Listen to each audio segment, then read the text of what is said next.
نواز شریف نے جلسہ کیا قصور میں، آفرین ہے ویسے اس جلسے میں جو آج انہوں نے لینگویج یوز کی اور چیف جسٹس کا نام لے کر جس طرح سے ان کو یہ کہا گیا کہ آپ کسی کا اعلی نہ بنیں، تو مجھے بڑی حیرت ہوئی اس بات پہ.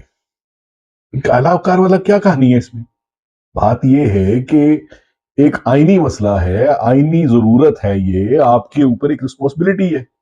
اگر آپ آئین کو اس طرح سے توڑو گے تو پھر آپ دنیا میں کہاں پہ سٹینڈ کرو گے؟ آفرین ہے تو وہ مصوفہ وہاں پہ کہہ رہی ہیں کہ جی آپ مطلب یہ کسی کا اعلی نہ بنے، اور یہ تو جو جس نے بھی ان کے ساتھ کیا اس کے ساتھ یہ کیا وہ کیا، وہ کسی کے لیے نہیں بیٹھے ہوئے، وہ چیف جسٹس ہیں اور پورے قوم کے چیف جسٹس ہیں، اور ان کا فرض ہے کہ وہ جو حق اور جو انصاف کی بات ہے وہ بات کریں. اس میں کسی کا کوئی ایسا سین تو ہے نہیں. خیر اس کو تو چھوڑیں، جو اصل بات ہے وہ یہ ہے کہ